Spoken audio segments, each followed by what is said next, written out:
خود میر سے غزل کی فرمائش کی۔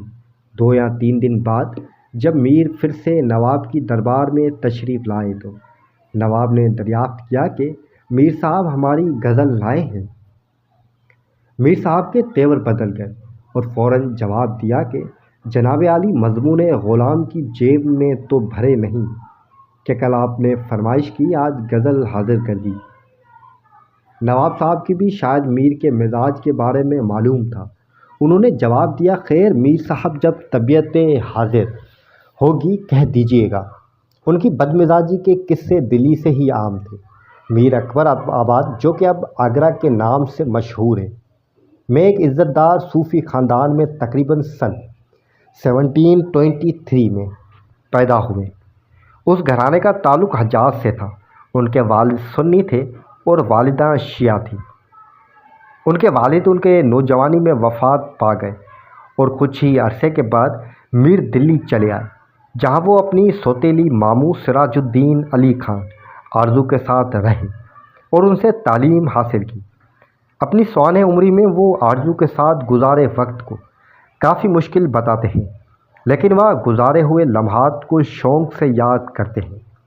دلی میں حالات خراب ہونے کے بعد انہوں نے کچھ سال جاٹ راجاؤں کے درمیان بھرت پور دیگ اور کمیر میں بھی گزارے اور دلی کے بارے میں لکھا کہ جہاں میں اپنے دوستوں کو اکٹھا کرتا تھا اور شاعری کرتا تھا، جہاں میں نے ایک پیار بھری زندگی گزاری اور کئی رات آنسو بہائے، جہاں مجھے پتلی اور لمبی خوبصورتیوں سے پیار ہوا اور میں نے ان کی تعریفیں کی، لیکن اب کوئی بھی واقف چہرہ نظر نہیں آیا جسے کسی کے ساتھ میں چند خوشگوار لمحات گزار سکوں، اور نہ ہی کوئی بات کرنے کے لائق ملتا ہے۔ تاہم ان کی آواز نرم تھی اور وہ کم اور دھیمے لہجے میں باتیں کرتے تھے۔ میر قمر الدین منت دلی کے ایک شاعر تھے۔ ایک بار اصلاح کے لیے میر کے پاس ایک اردو غزل لے کر آئے۔ میر نے ان سے ان کا وطن دریافت کیا۔ منت نے بتایا کہ وہ پانی پت سے ہیں، جو کہ دلی سے کچھ ہی دوری پر ہے۔ میر نے جواب دیا کہ اردو مولا خاص دلی کی زبان ہے، آپ اس میں تکلیف نہ کیجیے، اپنی فارسی وارسی کہہ لیا کیجیے۔ کیا میر نے اپنی تعریف میں جیل سازی کی تھی؟ آئیے جانتے ہیں۔ وہ بلا شبہ اردو ادب کے پہلے عظیم شاعروں میں سے ہیں، لیکن انہوں نے فارسی میں بھی اشعار اور نثر لکھے ہیں۔ مثلاً نیر مسعود کے مطابق ان کی فارسی اشعار کی تعداد تقریباً 2750 ہے، لیکن مداحوں کی نظر میں اردو کے مقابلے میں ان کی فارسی شاعر اتنے مقبول نہیں، اور اس کی کئی وجوہات ہیں۔ نقاد سے ایم نعیم کے مطابق ایک وجہ یہ ہے کہ ان کی فارسی شاعری اردو کے مقابلے میں کمزور تھی، اور دوسرا یہ کہ ان کے جیسے عظیم شاعروں کے کلام مثلاً ان سے پہلے داد اور ان کے بعد مرزا غالب کے مقابلے میں ان کی فارسی شاعری کا معیار کمتر تھا، لیکن غالباً میر کے خیالات خود کے لیے مختلف تھے۔ جب وہ اکبر آباد سے دلی آئے تھے تو اپنی سوتیلے ماموں شاعر اور اسکالر سراج الدین خان آرزو کے ساتھ قیام پذیر تھے۔ آرزو نے فارسی شاعروں کا مجموعہ النفائس نام سے ایک تذکرہ تیار کیا تھا، لیکن اسی میں میر کا نام موجود نہیں تھا، حالانکہ اس تذکرے کے ایک موجودہ کاپی میں میر کے فارسی کلام کی کافی تعریف لکھی ہوئی ہے، لیکن نقادوں کا ماننا ہے کہ وہ غالباً میر نے خود لکھا۔ اس میں لکھا ہے کہ شروعات میں میر نے اردو میں ریختہ کے کلام میں غیر معمولی فضیلت کا اظہار کیا، جو کہ فارسی شاعر پر مبنی تھے، اور اس کی وجہ سے وہ ہر جگہ مشہور ہو گئے۔ اس کے بعد انہوں نے ایک خاص طریقے سے فارسی میں شاعری شروع کر دی اور فن کے شوقین اور ماہرین کی پسندیدہ ہو گئے۔ نقاد اسی آرزو کے تصنیف کے بجائے خود میر کے ذریعے کی گئی جعل سازی کہتے ہیں۔ اس کی کئی وجوہات ہیں۔ ایک تو یہ کہ آرزو نے یہ تذکرہ سن 1750 میں لکھا تھا۔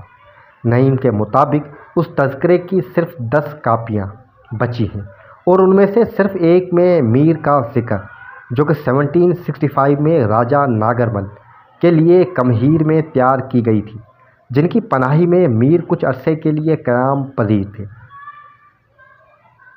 میر نے ذکر میر نامی ایک تذکرہ لکھا جسے اردو شاعر روایت کے پہلے آپ بیتی مانا جاتا ہے، لیکن میر اس کتاب میں مخصوص نہیں ہے اور اس میں کئی اہم معلومات غلط ہیں یا مشکوک ہیں یا غائب ہیں۔ مثلاً انہوں نے اس میں اپنے والدہ کا ذکر نہیں کیا، اپنی سوتیلی ماموں آرزو کا ذکر کیا ہے اور کہا کہ وہ ان سے بدسلوکی کرتے تھے۔ تاہم اپنی شروعات کی تحریر میں انہوں نے آرزو کو دہلی میں ریختہ کے سارے مشہور شاعرہ کا استاد بتایا تھا۔ اگر میں اس کی دشمنی کو تفصیل سے بیان کروں تو مجھے ایک علیحدہ کتاب لکھنی پڑے گی۔ میرا پہلے سے ہی اذیتناک ذہن مزید اذیت میں مبتلا ہوگا، میرے پہلے سے ہی الجھا ہوا دل مزید تنگ ہو گیا۔ ایک خوفناک تنہائی نے مجھے اپنی لپٹ میں لے لیا اور میں پاگل ہو گیا۔ میر کے آبائی خاندان میں کئی مردوں کو جذباتی اور ذہنی عدم توازن کی شکایت تھی، حالانکہ یہ واضح نہیں کہ میر خود بھی ان عوارض سے متاثر تھے یا یہ ایک شاعرانہ طرز عمل تھا، لیکن پاگل پن یا جنون ان کی زندگی اور تحریر دونوں میں ایک اہم حصے تھے۔ انہوں نے اس کے بارے میں تفصیل سے ذکر میر اور مصنوع خواب و خیال میں لکھا ہے۔ خواب و خیال میں لکھتے ہیں کہ اکبر آباد میں انہیں سکون نہیں تھا، لیکن دلی میں بھی کافی مشکلات پیش آئی۔ میں خاموشی سے یہ بوجھ اٹھاتا رہا، لیکن اس سے میں پاگل ہو گیا۔ کبھی میں کسی سوچ میں مبتلا رہتا تو کبھی میں لوگوں سے دور بھاگتا۔ کئی بار میرے منہ میں جھاگ آ گئی اور میں نے لوگوں پر پتھر پھینکے۔ میر کے حوالے سے اکثر روایتوں میں یہ ملتا ہے کہ وہ چاند میں کسی کو دیکھتے تھے، اور کچھ لوگوں کا قیاس ہے کہ وہ ان کی محبوبہ تھی۔ خواب و خیال میں وہ مزید لکھتے ہیں کہ ان کی دیوانگی اس حد تک پہنچ گئی کہ اگر وہ چاند کی طرف دیکھتے تو وہ خوفزدہ اور بے ہوش ہو جاتے۔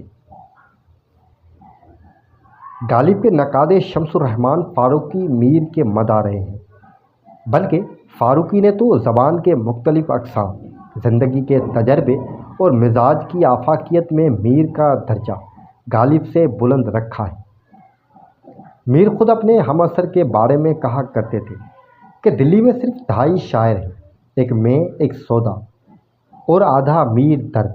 میر نے درد کو آدھا شاعر اس لیے کہا تھا کیونکہ وہ صرف غزل کے شاعر تھے، اور 18ویں صدی میں اردو شاعر مثنوی، قصیدہ، رباعیات کے علاوہ اور بھی مختلف قسمیں لکھتے تھے۔